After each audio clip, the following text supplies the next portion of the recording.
We live full-time in a van, and this week we were camped by a desert in Lake Mead. Ever wonder what we actually eat out here? These were our real dinners from 1 week on the road. Tiny kitchen, real meals. We cook almost every single night living on the road. Nothing fancy, just meals we actually crave, enjoy, and can make in our tiny kitchen. So these are all the dinners that we cooked this week, and I'll walk you through each one as we go.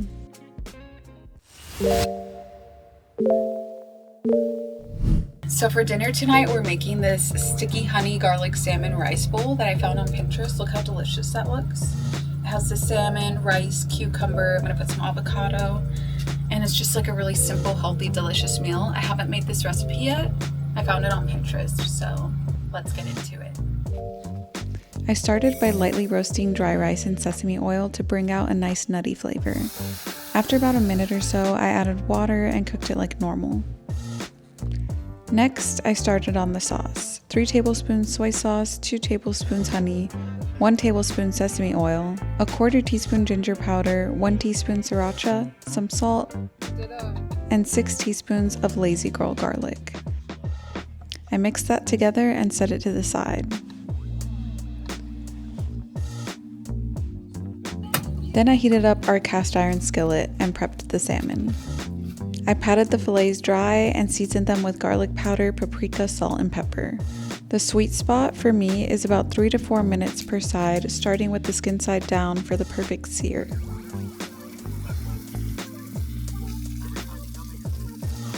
I chopped some cucumber for a fresh crunch, and when I noticed the sauce was looking a little bit thin, I added cornstarch and let it simmer on low until it got thick and sticky. One of the best things about cooking at home is that you could adjust the recipes to fit your ingredients and your taste. Since we wash all our dishes by hand, I try to use as few pans as possible, so I cooked everything in the cast iron. My favorite way to cook broccoli has always been pan-fried with a little bit of olive oil, garlic powder, and paprika. Halfway through, I drizzle some soy sauce and cook it fast on high heat so the broccoli stays nice and crispy. I also added some fresh sliced avocado and more cucumber. This meal was quick, healthy, and honestly so delicious. I also made pickled onions for the week. I sliced 1 red onion root to end so it keeps its crunch. In a saucepan, I simmered 1 cup of water, 1 cup of white vinegar, 2.5 tablespoons sugar, and 1 teaspoon salt. After simmering, I let it cool for about 30 minutes. Then I poured it over the onions and stored it in the fridge. They add the best crunch and flavor to any meal. Yummy! I'm really excited for tonight's dinner because it's been a minute since I've made a panini, and on the menu tonight is a chicken pesto panini, and I'm going to add prosciutto or prosciutto. That's how my dad says it. I don't know how you say it, but prosciutto ham. The pesto is homemade. I'm going to add some arugula. We have some Parmesan cheese, and it's going to be on sourdough, so I'm really excited. It's going to be delicious. Here's the fresh basil for our homemade pesto, and let's get into it. I always pat my chicken dry and season it on both sides with my favorite seasoning. It's the Kinder's Buttery Steakhouse seasoning. So this is my walnut pesto recipe. I blended basil, olive oil, walnuts, Parmesan cheese, minced garlic, a lot of garlic, salt, pepper, and a splash of water to help it blend together. The full recipe with measurements is in my ebook linked down below.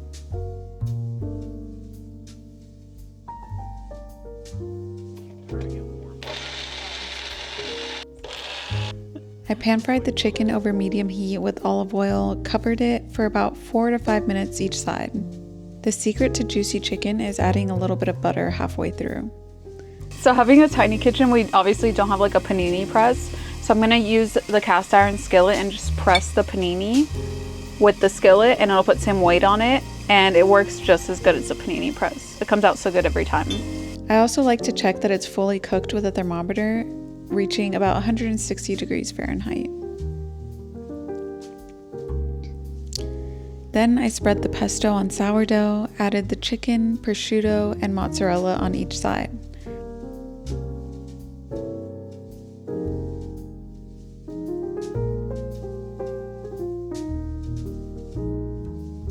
I grilled it in a lightly oiled pan, pressing down on our cast iron. Topped it up with pickled onions and arugula. It came out like a bistro-style panini.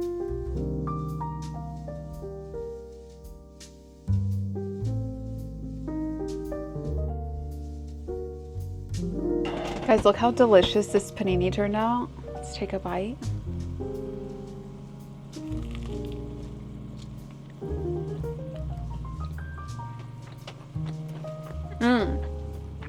That is so good.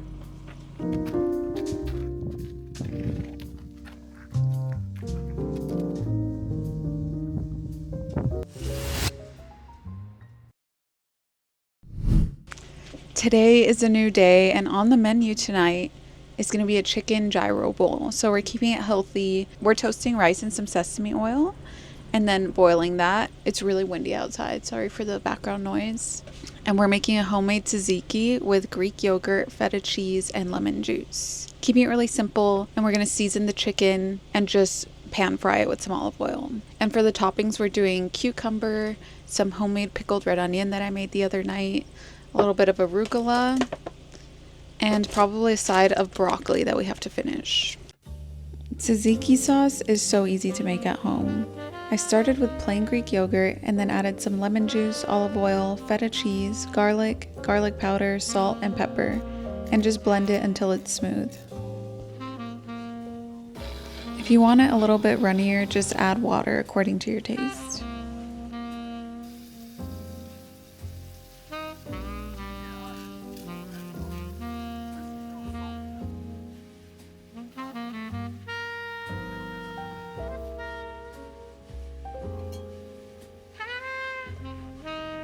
My go-to rice has always been jasmine because it works with everything from Asian to Mediterranean food. In the same pan as the chicken, I added some broccoli and seasoned it like normal.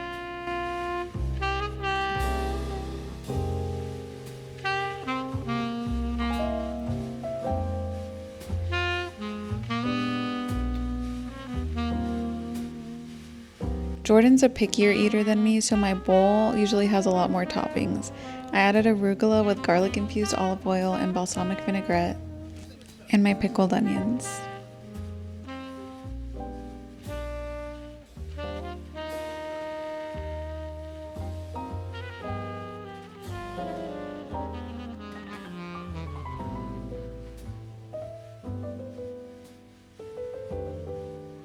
Guys, so dinner is ready. Look how delicious this is. I don't know if you can hear my tummy rumbling, but it is, and I'm literally salivating. I can't wait to dig in. I want to get the perfect bite with tzatziki on it, a little bit of everything. Let's get some pickled onion, arugula. What do you think? That sauce is so good. Chicken's cooked perfectly. So good.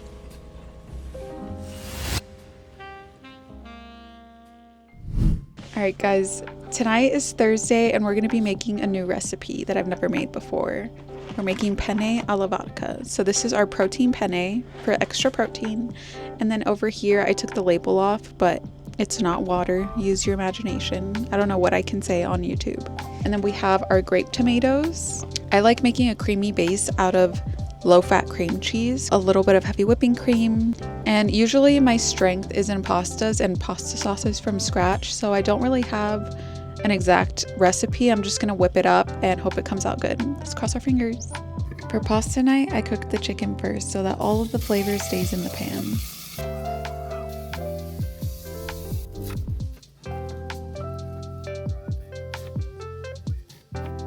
Then I started the sauce with diced onion while the pasta boiled.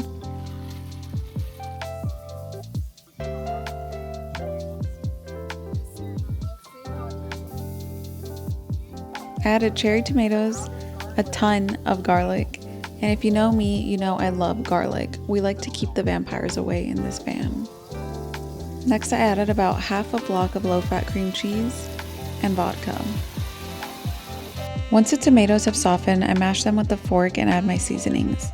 We added garlic powder, paprika, crushed red pepper, and a generous splash of heavy cream. Just stir that all in. Then some salt and pepper, grated Parmesan cheese, and fold that in until the cheese melts.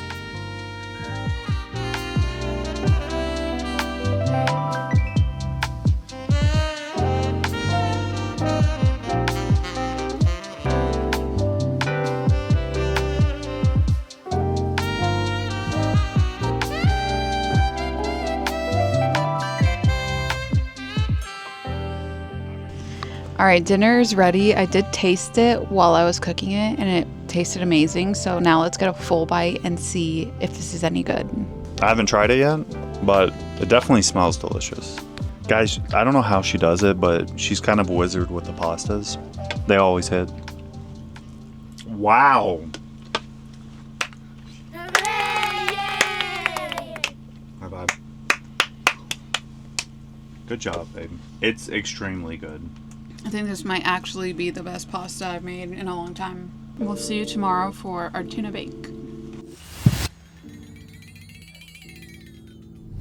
Hey guys, it is Friday and today we are making a tuna sushi bake. So we have some canned tuna seaweed snacks that we're going to scoop up our sushi bake with. I'm going to mix the tuna with some Kewpie mayo, sriracha, and some leftover low-fat cream cheese that we used the other day.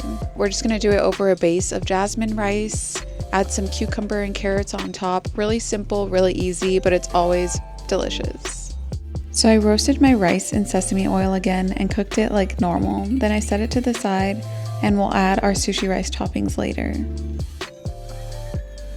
In a bowl, I just added tuna, the low-fat cream cheese, Kewpie mayo, and sriracha, and mashed it all together. To the rice, I added granulated sugar, rice vinegar, and salt and mixed that all in.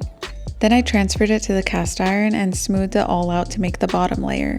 Then I spread the tuna mixture on top, cover it, and let it sit on low heat for about 10 minutes.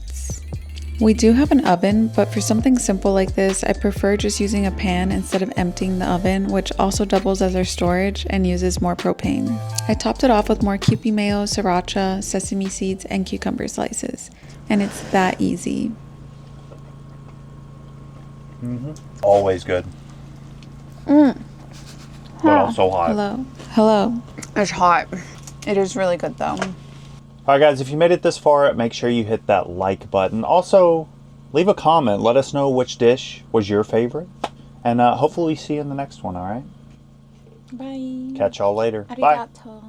If you want to see exactly what cookware and setup we use to make all these meals, we have a tiny kitchen essentials video up on our channel. Make sure to check it out. Thank you for watching and we'll see you in the next one. Bye. I can tell you my problems, meditating my silence. But I keep pushing my pen, rotating my stylus. Brokenness feeling like sin, now no breath, low dollar. Used to be left on red, now all the girls go holler. Now all the girls go follow. All the fake friends gon' pile up. I need peace to borrow, get that shit right back tomorrow. Somehow all the fans go